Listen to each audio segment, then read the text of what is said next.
The wind howled through the haunted forest, carrying with it the bitter chill of a winter that refused to relent.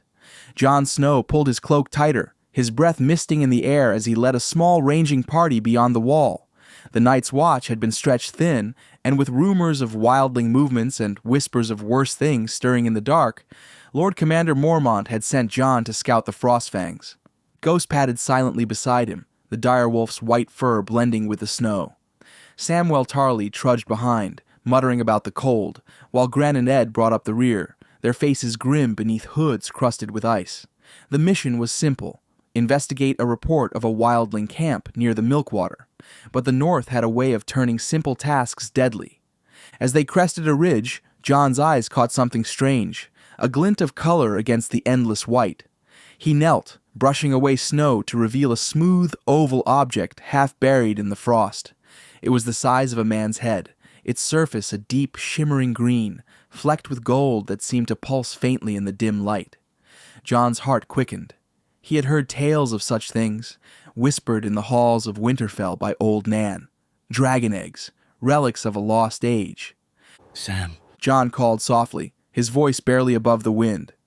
come look at this. Sam waddled over, his eyes widening as he saw the egg. 7 hells! He whispered, adjusting his spectacles. Jon, that's a dragon egg. It has to be. The Targaryens kept them, but they're supposed to be gone, turned to stone.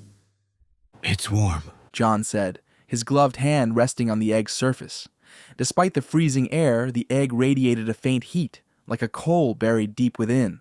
Ghost sniffed it, then sat back, his red eyes fixed on Jon. Gren and Ed joined them, staring in disbelief. What's a bloody dragon egg doing out here? Gren asked, his voice thick with suspicion. Wildlings don't have things like that. Maybe it's older than the wildlings. Sam suggested. The first men or something older. The children of the forest, maybe. Ed snorted. Great!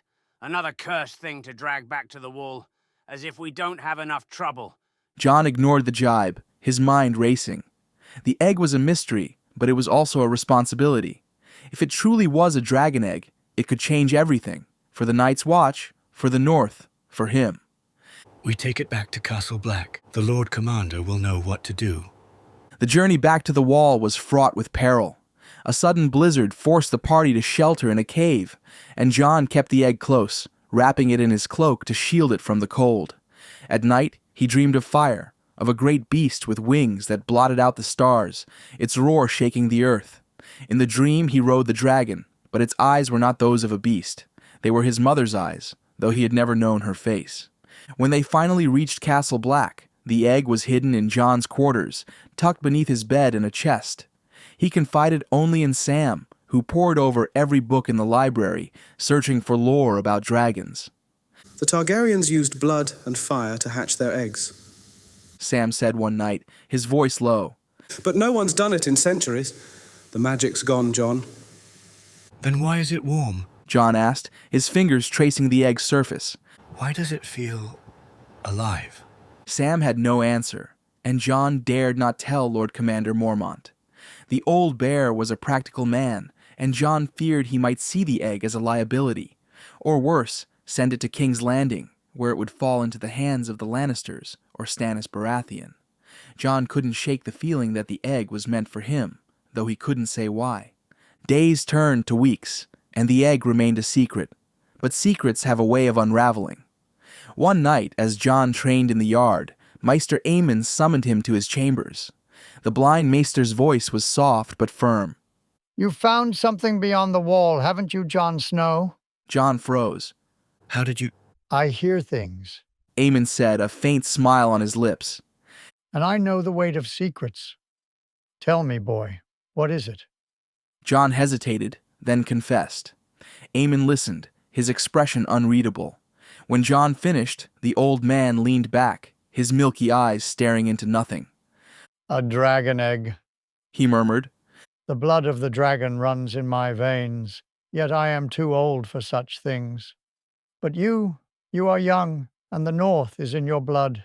Be careful, Jon. Dragons are not pets. They are power, and power draws envy and betrayal." Winter deepened, and the Night's Watch faced mounting threats. Wildlings raided closer to the wall, and rangers reported sightings of wights, dead men walking with eyes like blue stars. Jon's duties kept him busy, but the egg was never far from his thoughts. He began to experiment in secret, following Sam's reluctant advice. He tried blood, cutting his palm and letting it drip onto the egg's surface. Nothing happened. He tried fire, placing the egg in a brazier, but the flames only licked harmlessly at its shell. One night, driven by frustration, Jon sat alone in his chambers, the egg cradled in his hands. Ghost lay at his feet, watching with an intensity that unnerved him. What am I supposed to do with you? Jon muttered. The egg seemed to hum in response, a vibration so faint he thought he'd imagined it. Then he remembered old Nan's stories, not just of dragons, but of sacrifice. The Targaryens had burned their dead to hatch their eggs, or so the tales said. Jon had no body to burn, but he had something else, his past. He thought of his life as a bastard, the shame of his birth, the longing to know his mother's name. Perhaps the egg demanded more than blood. It demanded a piece of him. He built a small fire in his chamber, ignoring the risk. He placed the egg in the flames, then, acting on instinct, tossed in a lock of his hair and a scrap of his cloak. A piece of the life he'd lived as Jon Snow, the bastard of Winterfell. He whispered words he didn't fully understand, half remembered from Sam's books, fire and blood. The flames roared, unnatural and fierce, and the egg cracked. A sound like thunder filled the room, and Jon stumbled back as a tiny scaled creature emerged, its wings damp and trembling. It was no larger than a cat, its scales the same green and gold as the egg, its eyes blazing red. It screeched, a sound that pierced Jon's heart, and Ghost howled in response. The dragon was born. Jon named the dragon Rhaegon after the brother he'd never known, the Targaryen prince whose name whispered through his dreams. Keeping Rhaegon hidden was no easy task. The dragon grew quickly, from the size of a cat to that of a large dog in weeks. Jon moved it to an abandoned storeroom beneath Castle Black, where it fed on scraps of meat and grew stronger by the day. Sam, terrified but fascinated, helped Jon tend to it, while Gren and Ed were sworn to secrecy. But the dragon's presence changed things. The men of the Night's Watch grew uneasy, sensing something amiss. Whispers spread of strange noises in the night, of shadows moving where none should be. Alliser Thorne, ever suspicious of Jon, began to watch him closely, his eyes narrowing with every glance. Beyond the wall, the wildlings grew bolder, and reports of wights multiplied. Jon knew the dragon could be a weapon against the dead, if he could control it. Rhaegon was wild, its temper as fierce as the flames it began to spit. Training it was a gamble, but Jon had no choice. The Night's Watch was outnumbered, and the long night was coming. One night, a wildling raid struck a nearby village. Jon led a party to intercept them, taking Rhaegon in secret. In the chaos of battle, he unleashed the dragon. Its flames lit the night, turning wildlings to ash and scattering the rest. The brothers of the Night's Watch stared in awe and fear, their swords forgotten as Rhaegon soared above, a creature of legend made real. Word of the dragon spread like wildfire. When Jon returned to Castle Black, he found Lord Commander Mormont waiting, his face a mask of fury and wonder. "You've brought a dragon to the wall," Mormont said, his voice low. "Do you know what this means, Snow? The realm will come for it. Kings, lords, all of them."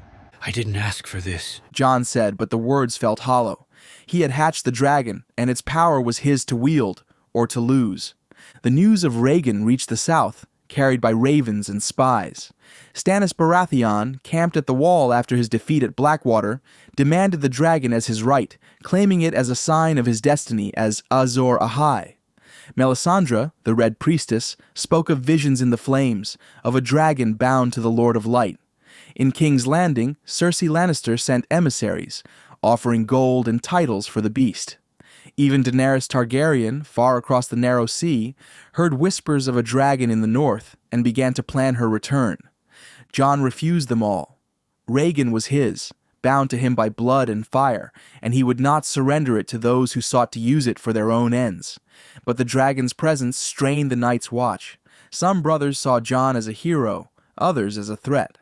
Alliser Thorne rallied dissenters, whispering of treason and ambition. The true test came when the others attacked. A host of wights, led by a White Walker, assaulted the wall in a storm of ice and death. Jon led the defense, Rhaegon at his side. The dragon's flames cut through the wights, and Jon's Valyrian steel sword, Longclaw, felled the walker, its icy form shattering. But the victory came at a cost. Dozens of brothers died, and Rhaegon was wounded, its wing torn by a spear of ice. In the aftermath, Jon faced a choice. The dragon was a weapon, but it was also a beacon, drawing the eyes of the realm and the wrath of the others. Maester Aemon's words echoed in his mind. Power draws envy and betrayal.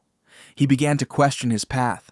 Was he Jon Snow, bastard of Winterfell, sworn to the Night's Watch? Or was he something more, tied to the dragon's fire and the blood of kings? The final blow came from within. Alliser Thorne, backed by a faction of brothers, attempted a coup. They cornered Jon in the yard, accusing him of treason for hiding the dragon and defying the realm's demands. "You're no brother of the Watch," Thorne snarled. "You're a king in waiting, Snow, and we'll have none of it." The fight was brutal. Jon and his loyal friends, Sam, Gren, Ed, fought back, but they were outnumbered. Rhaegon, sensing Jon's danger, broke free from its hiding place, its roar shaking the wall. It burned Thorne and his men, but the fire spread, engulfing parts of Castle Black. In the chaos, Jon realized he could no longer stay.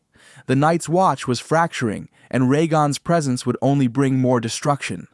With Sam's help, Jon fled beyond the wall, Rhaegon flying above. He didn't know where he was going, only that he had to protect the dragon and find his purpose. The north was vast and the long night was coming. Somewhere in the snow he would find answers. As he rode through the haunted forest, Ghost at his side and Rhaegon's shadow overhead, Jon felt the weight of his choices. The egg had changed him, awakened something he could not name. He was no longer just a bastard, no longer just a brother of the Night's Watch. He was something else, something the world had not seen in centuries. And in the distance, the wind carried the sound of wings.